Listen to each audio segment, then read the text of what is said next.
Kan ini Luga ini bukan orang sembarangan. Dia mirip dengan orang yang menerima kitab Wahyu di Pulau Patmos. Cuman orang Kristen ini gengsi mengakui itu. Padahal ungkapan-ungkapan Bang Luga, dia melihat kemudian Mikael, dia melihat Jibril, dia melihat neraka, dia melihat surga. Apa bedanya dengan penulis Wahyu? Toh Yesus tidak pernah bertemu dengan penulis Wahyu. Toh Yesus tidak pernah menyebut penulis kitab Wahyu. Toh Yesus tidak pernah memberikan legitimasi terhadap buku Wahyu ini. Apa bedanya? Andai saja saudara Luga ini menulis, maka tulisannya sama seperti kitab Wahyu. Sama. Iya. Nggak ada beda jauhnya. Nggak ada beda jauh. Sama. Cuman orang Kristen sekali lagi ya gengsi-gengsian. Dia menolak, sama seperti orang Yahudi menolak Yesus ketika datang di tengah-tengah mereka. Jadi si Dosman dan kawan-kawan, tolong mending kalian konsentrasi. Kalau saya melihat kitab Wahyu dan lihat Bang Luga ini, ya, kalian harus menyadari bahwa Bang Luga ini bukan orang sembarangannya orang Kristen. Orang Kristen harus memikirkan itu. Daripada si Dosma ngurusin properti, jual sana, jual sini, mending perhatikan Bang Luga ini. Dia ini, waduh, luar biasa. Jadi tapi begini, saya lihatnya dari kitab Wahyu ya. Saya lihatnya dari kitab Wahyu. Iya, silakan. Kan di 24 tua-tua itu yang duduk adalah Petrus, Yohanes, Yakobus, Bartolomeus, Andreas, 12 murid Yesus sesuai dengan Matius pasal 19. Petrus berkata, "Tuhan, kami sudah mengikut Engkau, apakah upah kami?" Yesus berkata, "Kamu yang 12 ini akan duduk di atas 12 tahta suku Israel dan menghakimi bangsa Israel." Jadi 24 tua-tua adalah 12 rasul hujan awal. Hujan awal itu artinya 12 rasul pertama ketika kebangkitan rohani pertama di Yesus, yaitu pencurahan Roh Kudus. Itulah 12 rasul Yesus. Lalu 12-nya lagi itu adalah 12 rasul akhir zaman. Itu adalah satu Yahudi, 11 itu Gentiles, bangsa-bangsa. Dan Tuhan pernah mengatakan kepada kami bahwa yang 12 rasulnya itu adalah 12 rasul dari bangsa-bangsa, satu Yahudi yaitu Maurice Cerullo, salah satu pendeta dari Amerika berdarah Yahudi, dan paling banyak dari Indonesia. Nah, satu dari Indonesia adalah pernah mengaku duduk di 24 tua-tua adalah pendeta senior yang sangat senior di Indonesia, yaitu pendeta Yusak Cipto. Itulah ayah dari Iin Cipto yang punya Yayasan Mahanaim besar di Bekasi.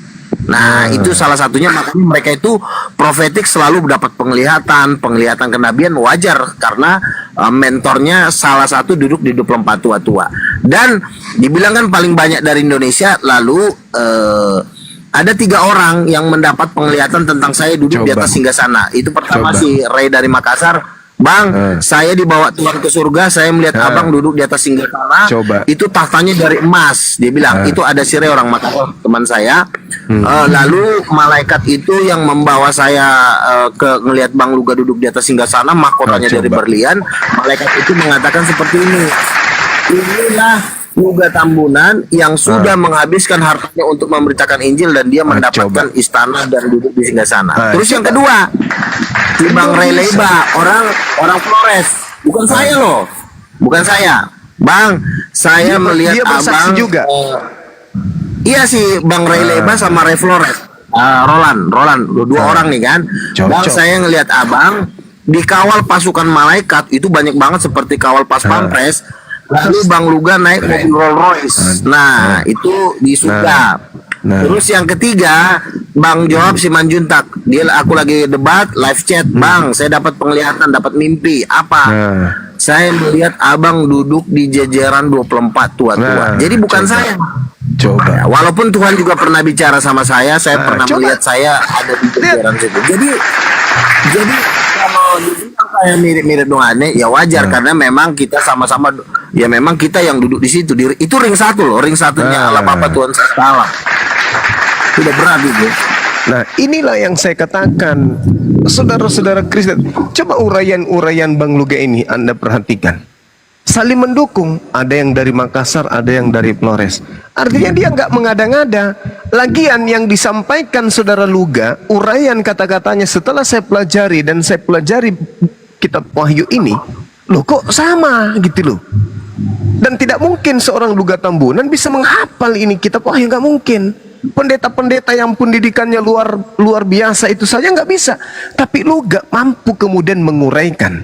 Contoh misalnya ketika beberapa bulan yang lalu sempat saya mendengarkan dari mulutnya sendiri, aku melihat seorang malaikat yang kuat turun dari surga, berselubungkan awan dan pelangi. Di atas kepalanya ada mukanya sama seperti matahari dan kakinya bagaikan tiang api. Loh, kok bisa seperti itu sampai lu gak bisa paham gitu loh. Ini orang-orang yang ada penglihatan. Jadi Tuhan itu memilih orang yang bisa menyatakan tentang dirinya secara hakikat melalui penglihatan itu kemudian diuraikan. Memang seperti orang biasa itu melihatnya dia ini kayak orang ada kekurangan, kayak orang nggak waras gitu loh. Kenapa? Karena yang disampaikan itu adalah hal yang gaib, hal yang gaib yang tidak lumrah didengarkan oleh orang biasa. Makanya daripada kalian sibuk perpuluhan nyanyi-nyanyi, Bang Luga ini aset agama gitu loh. Coba Anda baca Wahyu itu, kitab Wahyu, dan lihat, perhatikan, catat baik-baik apa yang diucapkan dari mulutnya. Saya aja kalau dia berbicara saya merinding. Pernah suatu hari dia ajak saya untuk uji mukjizat. Saya coba berapa mantra bahasa Bugis, bahasa Makassar, bahasa India pun pernah saya coba, tapi nggak sanggup saya. Artinya kekuatan kitab Wahyu itu melekat pada orang ini. Saya sudah bilang sama anak-anak api, kalau ketemu Bang Luga tolong dibaik-baiki, dia itu bukan orang sembarangan loh. Coba kitab Wahyu itu sampai menyatu dengan lisannya gitu loh. Cuman orang-orang ini nggak ngerti, nggak paham kalau Luga Tambunan ini sebenarnya boleh dibilang adalah penampakan baru atau natur baru dari, ya kurang ajar sih kalau saya bilang, mungkin aja Paulus atau siapa gitu ya, Ananias kah, atau siapa yang pernah melihat penglihatan, atau Theophilus yang mulia, bisa jadi. Cuman orang Kristen dalam hal ini lebih fokus kepada yang tertulis di Bible. Dia nggak melihat alam sekitarnya, bahwa di tengah-tengah mereka sebenarnya telah ada petunjuk yang dikirim oleh Tuhan, seorang Luga Tambunan, untuk menyatakan isi daripada kitab Wahyu. Nah ini Dosma, kalau mau belajar kekristenan, saya harap saudara belajar sama Luga Tambunan. Lebih baik Anda menjadi prajuritnya Luga Tambunan daripada Anda seperti yang sekarang ini. Sekiranya begitu teman-teman Kristen. Demikian. Karena begini Bang Juma, Dosma ini lebih banyak mendengarkan Silinawi, sedikit Bang, lebih banyak dia mendengarkan Silinawi Jaya. Jadi udah dicekokin. Jadi pikirannya itu dia kurang lurus lah, ibarat kata, bukan salah total sih, tapi kurang lurus lah. Masih perlu dia dinasihatin oleh para nabi gitu loh. Jadi jangan mau dinasihatin oleh para pendeta-pendeta palsu. Harus dinasihati oleh para nabi supaya dia lebih bijaksana. Saya rasa seperti itu. Aki, saya nanti Aki, kalau udah tiba waktunya, saya minta izin juga Aki. Saya mau bawa Bang Luga ini ke India. Oh iya, bisa. Tapi boleh, di Indonesia ya? dulu, di Indonesia dulu. Teman-teman kita di Indonesia ini tidak total Kristen. Ya banyak di antara mereka yang tapi hanya. berat kali perjuangan beliau di sini Aki. Kalau di Kalau India, di India bisa cepat ini. Oh, iyalah. Tinggal saya pakein itu wig ribo, pakai kacamata hitam. Nah, Aduh. Bisa jadi apa itu? bisa. Siapa yang di India lagi namanya? Saya Baba. Oh, Nasi Baba. Sebaba. Cuman Nasi Baba itu tidak ada ininya. Jangan salah, dia tidak punya buku panduan sebagai tolak ukur. Kalau ini ada loh, kitab Wahyu. Coba dalami kitab Wahyu. Coba dalami kitab Ya. Wahyu. Kitab Wahyu aja dulu. Kitab Wahyu, baca, dalami, resapi, kemudian dengarkan Bang Luga ketika dia berbicara. Persis cakupannya, muatannya itu persis. Saya juga heran, padahal dengan Bang Luga kan saya belum pernah ketemu, tapi ya namanya juga saya belajar sedikit ilmu jiwa kan. Ini kok aneh, saya dalami puluhan tahun kitab Wahyu, saya belum pernah menemukan seorang pendeta yang bisa menjiwai ini. Yang mereka jiwai apa? Yohanes 14 nomor 6, Yohanes 3 nomor 16. Itu aja yang mereka. Yohanes 13 nomor. Apa itu? Yang betul Kristen sejati itu harus menjiwai kitab Wahyu. Ini kalau di Islam makrifat. Kristen cuman gagah-gagahan pakai dasi, rapi, sepatu licin, wah menteren. Dia tidak perhatikan bahwa ternyata Kristen yang sebenarnya itu adalah Luga, saudara Luga. Salut saya. Lanjutkan perjuangannya, Bang Luga. Silakan. Saya akan Bang Saiful akan memanajeri saya untuk orang-orang India, karena di India ini kan banyak yang aneh-aneh dan serta lucu. Nah, kebetulan Bang Saiful adalah orang India, masih saudara dengan Ketua Limpul, pasti punya juga link banyak di India. Karena saya memang rencana mau ke India untuk menyebarkan Injil ini. Terima kasih Bang Saiful atas kerjasamanya. Pasti bang, insya Allah. Wah, keren. Kawanin bang. Keren. Tapi memang benar ya Bang Zuma ya.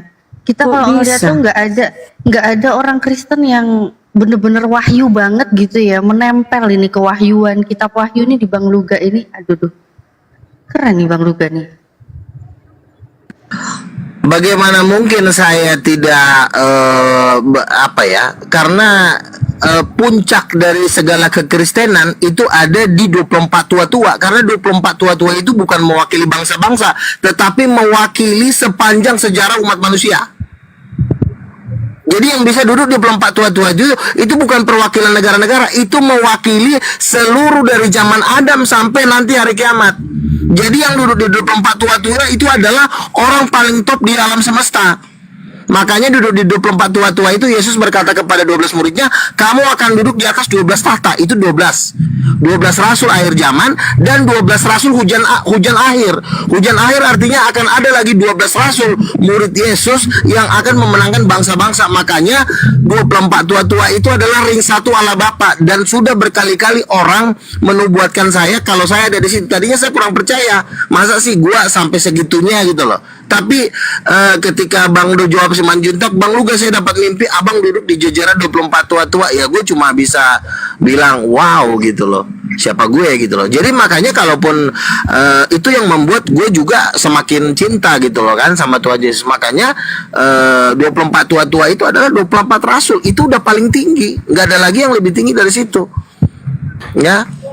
Luga. Jadi artinya itu ring satunya lah Bapak ya. Luga. Ya, enggak, saya setuju tadi sama 24 penjelasan tua-tua dari itu, Bang, 24 Guru Dajuma. rasul. Saya setuju, Luga saya 12 setuju. dari murid Tuhan Yesus, 12 dari murid Tuhan Yesus dan 12 lagi, dan pengganti Yudas ternyata Tuhan ngomong sama kami adalah Paulus. Jadi Paulus itu duduk di salah satu di 12 rasul hujan awal. Penggantinya Yudas itu Paulus. Tuhan Yesus ngomong ke kami.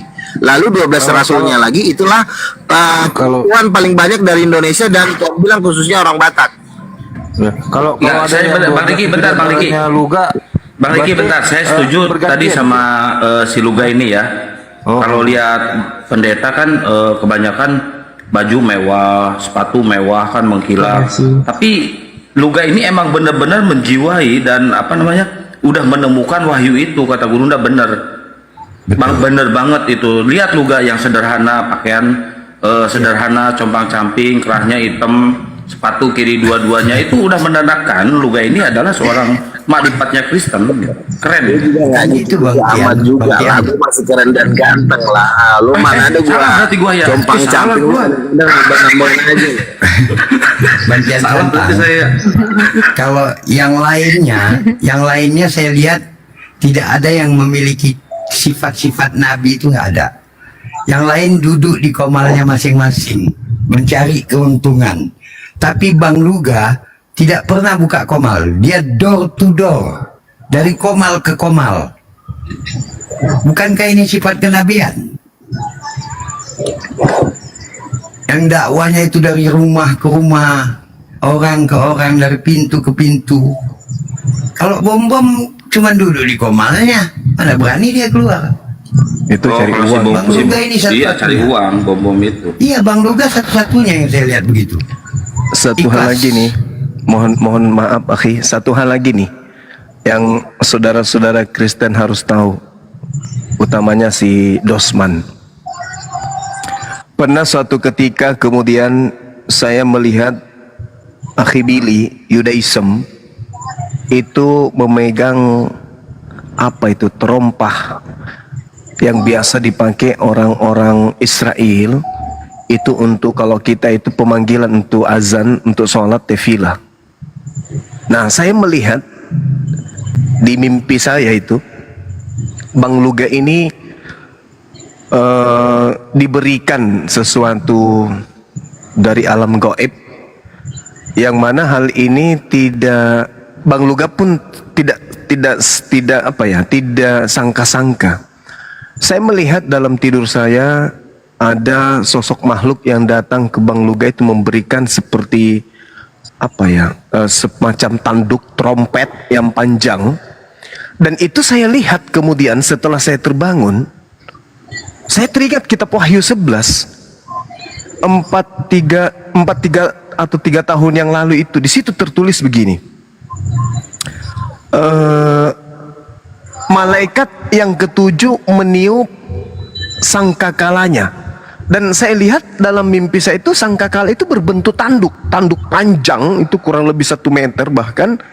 Dan orang rebutan untuk mengangkat itu, tak ada yang sanggup. Begitu Bang Luga datang, dengan ringannya tanduk itu kemudian diangkat dan dia tiup. Nah, lalu dikatakan apa sama Bang dia? Luga punya trompet kan? Enggak, ini dalam mimpi saya. Dalam mimpi saya. Nah, ya. Dia pegang trompet yang panjang kayak tanduk. Dibilang tanduk banteng juga bukan, tanduk gajah enggak, bukan gading. Pokoknya kayak dalam cerita pewayangan orang film cerita Krishna, orang pewayang Mahabharata gitu loh. Nah, di situ di kitab Wahyu 11 kan dikatakan bahwa sangkakala malaikat ini memperdengarkan suara-suara nyaring dalam surga. Lalu katanya pemerintahan atas dunia dipegang oleh Tuhan kita, dan dia yang diurapi, dan dia yang akan memerintahkan sebagai raja-raja sampai selama-lamanya. Dan ke-24 tua-tua yang duduk di hadapan Tuhan di atas tahta mereka tersungkur dan menyembah kepada Allah. Nah, ini kalau saya melihat nih teman-teman Kristen, utamanya yang Kristen ini, kalau mimpi saya ini betul, maka implementasi akhir zaman tentang kitab Wahyu ini kita tinggal tunggu waktu nih. Karena yang menggenapinya sudah ada Bang Luga di tengah-tengah, ya meskipun kita beda keyakinan ya kan ya, tapi berbicara mengenai tasawuf, berbicara mengenai ilmu ma'rifat, itu setidak banyaknya alam gaib itu ya orang biasa terkontaminasi setengah-setengah. Seperti kalau misalnya orang belajar bagaimana bisa tafakur, orang berzikir, kemudian itu bisa sampai ke alam sebelah. Itu bisa sampai ke alam sebelah. Nah, Bang Luga ini saya melihat jujur dia bisa berada di 2 alam, tapi jasadnya tetap siaga, bukan dalam keadaan tertidur. Sedang berjalan, sedang duduk, dia berada di situ, tapi dia berada dalam cakupan 2 dimensi alam. Alam gaib dan alam nyata. Bukan 2 natur, beda. Kalau 2 natur, kalau 2 natur 1 alam, 2 pribadi. Ini 1 pribadi 2 alam. Nah, inilah cerminan yang dituangkan oleh penulis di Pulau Patmos. Apa yang dia lihat? Aku melihat. Apa yang dia lihat? Ketujuh roh Tuhan. Nah, ini pendeta ini yang pendeta di Indonesia sekolah jauh-jauh mahal bayar-bayar. Tapi yang sampai kepada tingkat kudus itu hanya, ya setahu saya sih hanya Bang Luga. Jadi kita nggak lihat dari penampilannya, kita nggak lihat dari caranya dia berpakaian, caranya dia makan, yang konon ceritanya Bang Luga juga dibilang diet, nggak mau diet. Tapi yang saya tahu itu bisa menipu, Aki. Iya, itulah sama seperti kan bisa orang-orang menipu, kan? orang makrifat itu kan biasanya kelihatan biasa-biasa saja, ternyata mereka orang makrifat. Wali-wali ya. Wali-wali. Nah, di kitab Wahyu penulisnya itu sama. Andaikan Bang Luga ini mau menulis, ya menulis telaten dan ada yang mendukungnya, maka kitabnya itu hampir mirip-mirip dengan kitab Wahyu ini. Kenapa? Karena ini pengungkapan, terungkap alam goib, terungkap alam bawah sadar, terungkap alam malaikat, alam setan, alam jin, alam popo, alam parakang kepada orang-orang yang seperti ini. Jarang orang, 1, 2, 3 orang, mumpung setiap zaman itu ada yang kayak beliau. Jadi kalau beliau mengaku nabi, mengaku rasul, orang Kristen ya jangan marah. Jangan marah, karena Anda mengimani kitab Wahyu itu cerminan bahwa orang yang tipikalnya sama seperti Luga itu bisa memberikan kepada kalian sebuah buku sebagai gambaran, sebagai pedoman dalam menuju kepada Tuhan kalian, yaitu kitab Wahyu. Kalau saya sih yes. Silakan teman-teman yang lain. Saya ini dulu, Bang. Saya juga Ya, lihat waalaikumsalam potensi warahmatullahi kesana. wabarakatuh. Juga Iya, yes. potensinya luar biasa. Silakan, Izin Dek, ya silakan. Bang, izin. Jadi Silakan. Insya Allah. Jadi teman-teman, saya telah menemukan siapa guru saya yang mengajarkan teori satu batang dua telur. Mohon maaf sebelumnya saya harus ulang ini. Karena teman-teman kan tahu saya dilaporkan karena delik katanya penistaan agama. Ya kan, terus saya dituduh menghina Yesus karena membawa teori satu batang dua telur.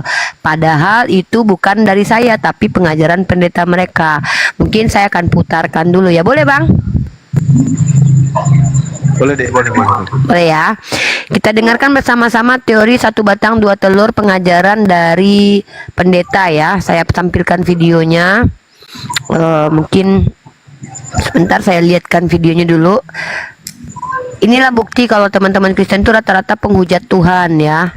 Nih, mohon maaf ya teman-teman ya. Ini ada di akun inisial. Nah ini dia. Bismillahirrahmanirrahim, kita dengarkan.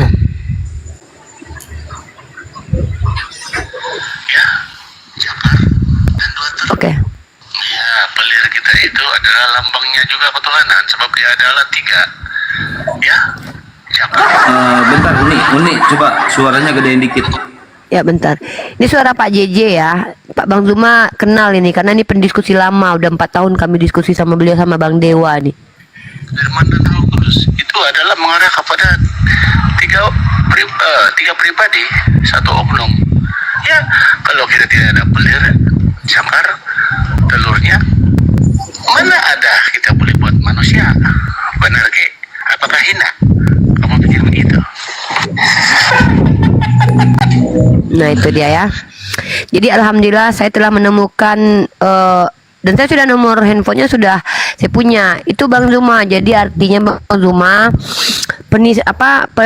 tuduhan dari Dosma si jabat kepada adik abang ini yang dikatakan menista itu ajaran dari Pak JJ Bang yang dulu sempat diskusi sama kita dan sekarang nomornya masih aktif Bang orangnya Bang. Kemarin dia udah minta maaf. Ini dia Bang, dia minta maaf nih kemarin nih.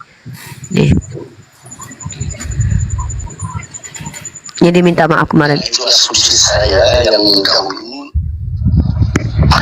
Satu batang dua telur, jadi itu asumsi saya yang dahulu, asumsi yang tidak masuk akal, ya, yang tidak masuk logika.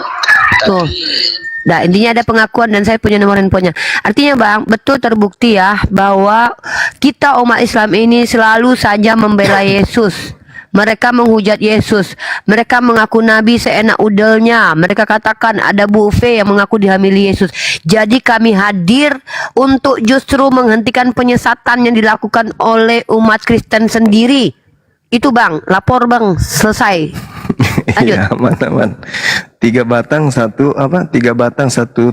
Teorinya bukan. 3 Bener Bang, seperti yang adik bilang itu 1 batang 2 telur. Kan 3 tuh. Itu Abang melampaui kan kitab ketawa Wahyu. dulu. Di kitab Wahyu nggak Bahkan ada abang itu. nasihat loh. Nggak abang menasehati Pak JJ loh. Bahkan abang bilang gini. Kan dia kan diskusi sama Bang Dewa sama abang. Sampai abang bilang gini loh. Nggak boleh abang bilang sama Pak JJ. Masa analoginya itu buah salak kata abang. Bahkan abang loh yang ngajarin Pak JJ supaya dia nggak kurang ajar gitu. Aneh kan kita lurusin mereka loh. Dibilangnya kita yang menghujat. Dasar emang. Tapi dia bertahan kan waktu itu. Iya tetap. dia bilang itu 1 batang 2 telur katanya. Ya waktu itu kan adik abang ini masih polos, baru masuk di dunia diskusi lintas agama kan nggak. Ya udah aku ambil aja analogi itu, masuk akal. Kalau aku pikir-pikir itu kan konsepsi yang masuk akal dibanding yang lain gitu. Ya udah, kenapa aku yang dituduh menghujat, aneh. Bang, Iya, iya. Ya, Lanjut, Pak lanjut. Nono. Bang Luga bisa nggak kita jadikan saksi ahli nanti? Bentar ini Gimana, Pak Nono, gimana? Pak Nono Muslim Gimana? apa Kristen? Nggak, di dalam kasus-kasus kalau nanti ke depannya dibutuhkan, Bang Ya. Luga bisa nggak jadi saksi ahli itu? Bisa aja.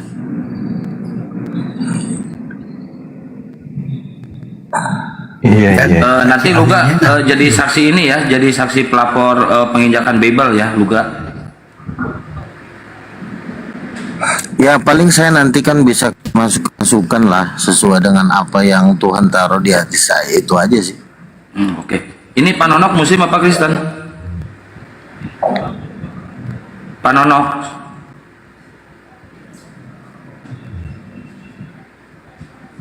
Wah, nggak ada suara. Ya lanjut. Saya kasih tanggapan ya. Terima kasih juga untuk Bang Juma yang sampai mendapat mimpi tentang saya, luar biasa. Iya, Bang, Saya iya, Bang. tadi Roh Kudus turun loh. Ketika dia bicara Roh Kudus turun. Jadi gimana ya? Kalau udah Roh Kudus turun itu biasanya saya itu udah sampai nangis gitu loh. Jadi artinya apa yang di mimpinya Bang Juma itu, saya heran kok bisa Tuhan bicara sama dia.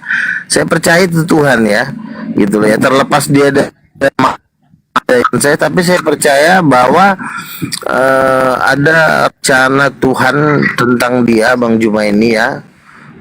Tentang Tuhan sudah mulai berbicara kepada dia, tidak tahu seperti apa, tapi yang pasti saya merasakan Roh Kudus turun sampai saya hampir mau nangis karena memang aduh nggak tahu lagi deh. Horabasya. Jadi biasanya kalau Roh Kudus turun tuh biasanya tuh mau bahasa roh tuh mau keluar. Horabasya gitu. Karena kalau Roh Kudus itu turun itu wow bisa lepas. Masa Roh Kudus pakai bahasa Batak? Iya gitu. Nanti suatu saat kalau kalian udah terima Roh Kudus sama pasti Enggak, pasti kok mewek. pakai bahasa Batak Roh Kudus? Bukan Horabasyanda Karaba gitu ya. Dia kalau Roh Ya Kudus turun. itu bahasa Batak itu horas bah. Oh bukan, itu bahasa luar biasa itu. Dan biasanya Roh Kudus itu turun kalau pas lagi dia filled with the Holy Ghost. Nah mengenai yang Tritunggal, lambangnya tentu bukan itu. Lambangnya adalah Bapa itu adalah Allah, Bapaknya. Roh Kudus itu adalah mamanya. Roh Kudus itu mamanya, Yesus itu anak satu-satunya, anak tunggalnya. Itu lambang dari Tritunggal yang benar. Kenapa saya berbeda dengan Tritunggal yang lain? Tentu Tuhan harus membuat perbedaan karena orang yang disayang Tuhan harus spesial, spesial dibikin pengertiannya. Ya, tapi kalau orang yang biasa-biasa ya udah ngikutin kalayak umum. Makanya kenapa yang saya katakan itu adalah pewahyuan tingkat tinggi sebenarnya itu kalau nggak kita masuk dalam dimensi Roh Kudus nggak mampu otak yang bisa mengerti itu. Makanya orang Kristen banyak benci sama saya ketika saya udah mulai mengatakan Roh Kudus itu ibu, ya kan, ibu dari Yesus Kristus gitu. Jadi Kuasa. jadi tidak perlu lagi Kuasa ya. mengatakan penis segala macam itu nggak benar gitu ya. Jadi yang benar itu Roh Kudus itu mamanya, Allah Bapa itu adalah bapaknya, Yesus itu anak satu-satunya anak.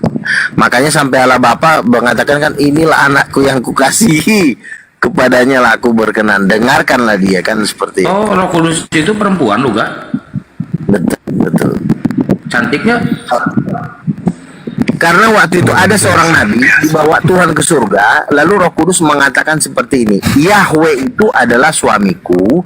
Ketika Yahweh menciptakan singa, akulah yang memberikan suara kepada singa itu. Jadi yang memberikan suara, yang memberikan kita bisa hidup, bisa bergerak-gerak, itu bukan Bapa, tapi Roh Kudus. Makanya Roh Kudus itu adalah ibu dari segala yang hidup. Roh Kudus bilang ketika Yahweh menciptakan singa, akulah yang memberikan suara kepada singa.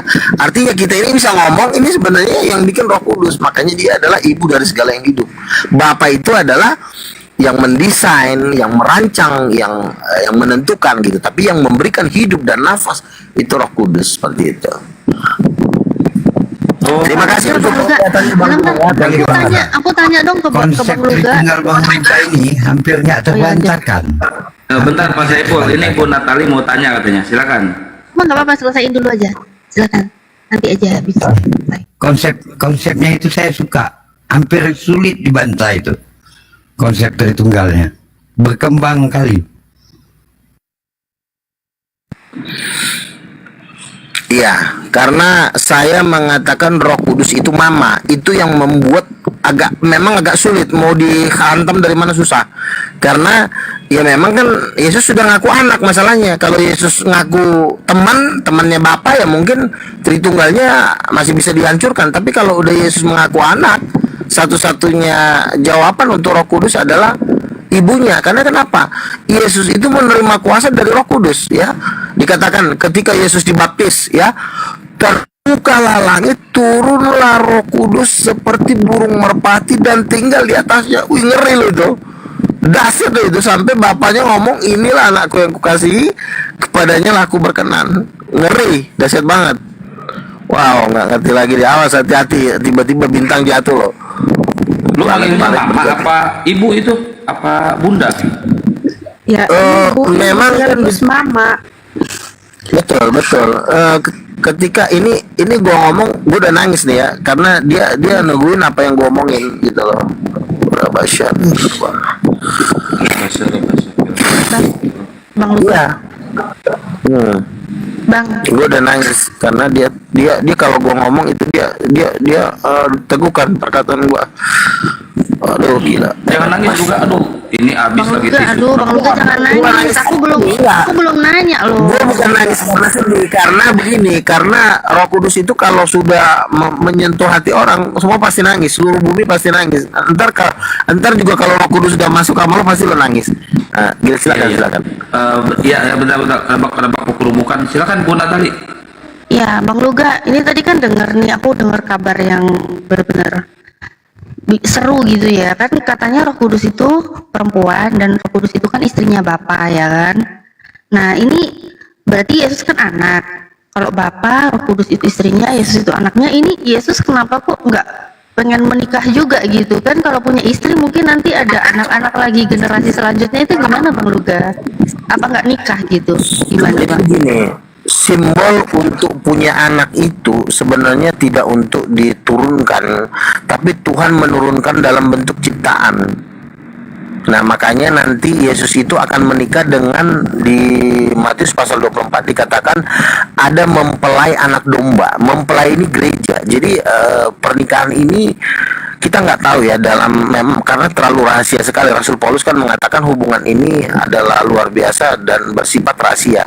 Tapi yang dimaksud dengan pernikahan anak domba itu adalah di mana gerejanya, umatnya itu dianggap Tuhan itu sebagai istrinya. Makanya gantian ya. Di dalam kitab Nabi Yesaya dikatakan, Israel, aku menjadikan Israel itu istriku. Makanya ketika bangsa Israel menyembah berhala, Tuhan itu cemburu karena dia menganggap Israel itu istrinya. Umat itu dianggap istrinya sama Tuhan. Makanya Tuhan bilang jangan ada pada Allah lain, karena aku tuh Allah pencemburu. Ketika kita menyembah Tuhan yang lain, Tuhan itu cemburu. Gitu loh. Sama seperti seorang laki-laki cemburu sama wanita ketika suami istrinya itu selingkuh, seperti itu. Makanya kita dianggap tuh seperti istrinya. Makanya di Yeskiel pasal 2 itu gimana? Enggak, berarti perkawinan anak domba itu bukan berarti kayak perkawinan ada Bapa kawin sama Roh Kudus terus ada anak namanya Yesus gitu, bukan gitu ya Bang Luga ya, bukan gitu.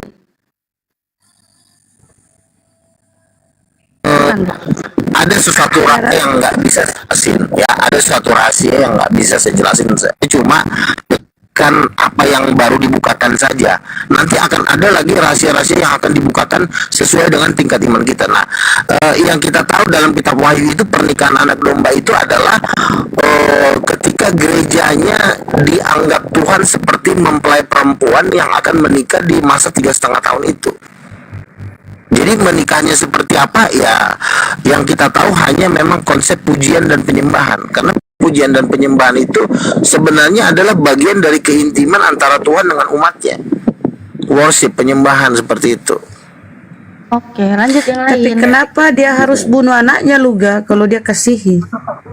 Gini, karena kalau Yesus tidak mati di kayu salib, maka seluruh umat manusia berdosa tidak bisa lagi diselamatkan dan hanya menunggu penghakiman yang mengerikan. Hanya tunggu dicampakkan doang ke neraka. Nggak ada pengampunan. Karena tanpa penebusan tidak ada pengampunan. Jadi pengampunan itu hanya jika ada darah tercurah. Kalau tidak ada darah tercurah, kita semua yang ada di sini tinggal tunggu mampus doang di lautan api. Nggak bisa lagi. Itu undang-undangnya Tuhan. Tidak ada penumpahan darah tanpa pengampunan.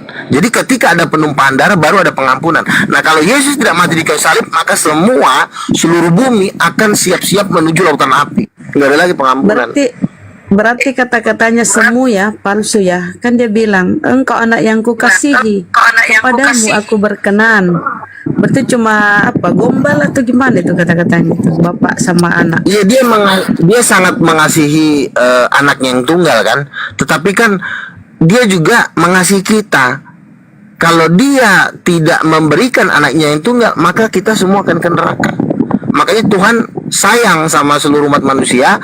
Di Yohanes 3:16 dikatakan, karena begitu besar kasih Allah akan dunia ini, sehingga ia mengaruniakan anaknya yang tunggal, supaya setiap orang yang percaya kepadanya tidak binasa, melainkan memperoleh hidup yang kekal. Wah, itu ngeri loh, itu anak yang tunggal itu loh. Anaknya yang tunggal itu bukan nabi, anaknya yang tunggal itu Tuhan. Jadi Bukan dia tumbalkan anaknya demi Luga ya. Bukan tumbal bahasanya, Ibu. Bahasa yang benar itu adalah dia korbankan anaknya sama seperti Bentar, ini ada Pak Herman. Pak Herman, selamat malam, salam Pak Herman. Pak Herman. Ya. Pak Herman. Ya bang. Pak Herman, salam, selamat malam. Malam. Kristen ya bang? Enggak. Oh ya udah, kalau gitu Bang Andi silakan tanya Pak Herman, Bang Andi. Gue baru Pak nyampe. Herman Bang. kalau nggak ngomong saya turunin ya. Oke, lanjut. Moderator turunin Herman. Jadi Yesus itu kalau dia nggak mati di kayu salib, ya semua kita tinggal nunggu mampus doang. Tinggal tunggu dibakar satu persatu. Tapi kan kami kan bertobat minta ampun, nggak ada. Pertobatan itu bisa diterima ketika ada pengampunan, ketika ada penebusan. Makanya tanpa penumpahan darah nggak ada gunanya orang bertobat. Bertobat juga nggak ada gunanya karena tetap akan dilemparin ke neraka. Nah, makanya karena Tuhan tahu itu adalah hukumnya, makanya dia satu-satunya cara, tidak ada cara lain, ya, tidak ada cara lain dengan dia harus mengorbankan anaknya yang dikasihi. Mestinya ini Luga Tega ini sekali sebagai ya, tega, Luga tega ini sekali mestinya si bapak ya, tega. Lanjut Bang.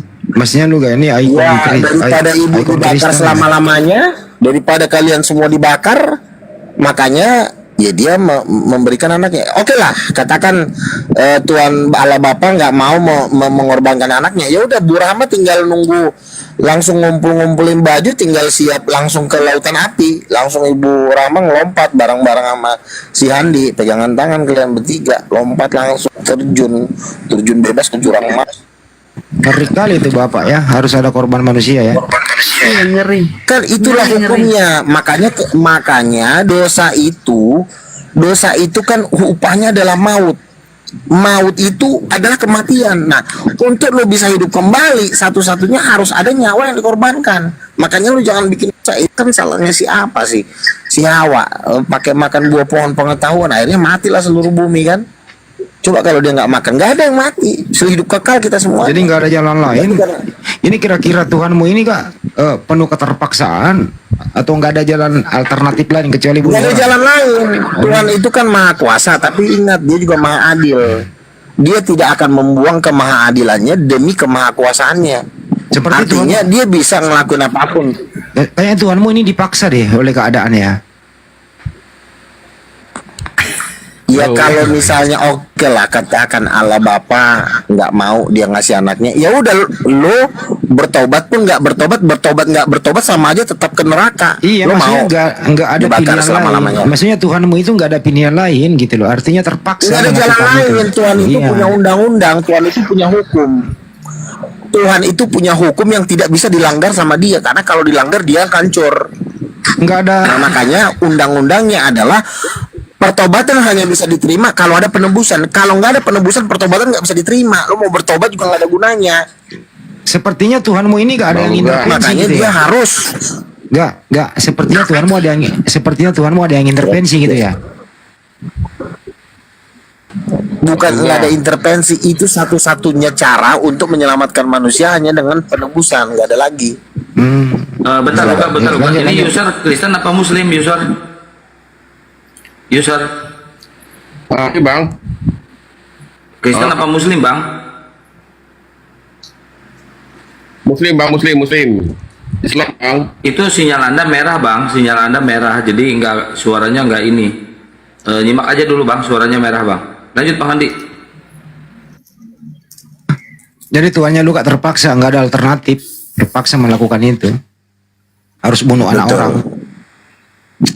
Bunuh anaknya sendiri, bukan membunuh, mengorbankan untuk penebusan. Kalau membunuh itu cuma dimatiin tapi nggak ada tujuan apa-apa. Tapi kalau dikorbankan demi untuk pengampunan, itu dahsyat, luar biasa. Tapi kenapa Ngeri. kenapa Tuhan mau memakai jasa-jasa iblis? Andi, gue kan udah berkali gue jelasin sama lo. Gue rasa pertanyaan-pertanyaan kayak gitu nggak perlu tanyain karena gue ini bukan pendebat baru gitu loh. Lu tanya sama yang lain deh. Ngapain sih? Udah berkali-kali gue jelasin sama lo, masa lo nggak ngerti-ngerti juga sih? Coba tanya yang lain deh. Tuh, King Richard tuh. Ini lu nggak ada tandingannya nih. Selamat Ilmunya sih. malam. King Richard masih hidup. Oh, masih hidup. Nah, sekarang King Richard ada orangnya nih. Ada si Luga kemarin ngomong ngoceh-ngoceh. Si Luga Nabi sesat, Nabi Gabrul. Nah, sekarang ada orangnya ngomong lu. Waduh, sikat Bang Luga. Berani-berani tuh dia tuh belum tahu dia Bang Aku Luga mau siapa. koreksi dulu Bang Luga. Tolong ya Bang Luga ya. Tadi Anda mengatakan Roh Kudus itu istrinya Bapak ya. Iya bang. Kenapa kaget? Yesus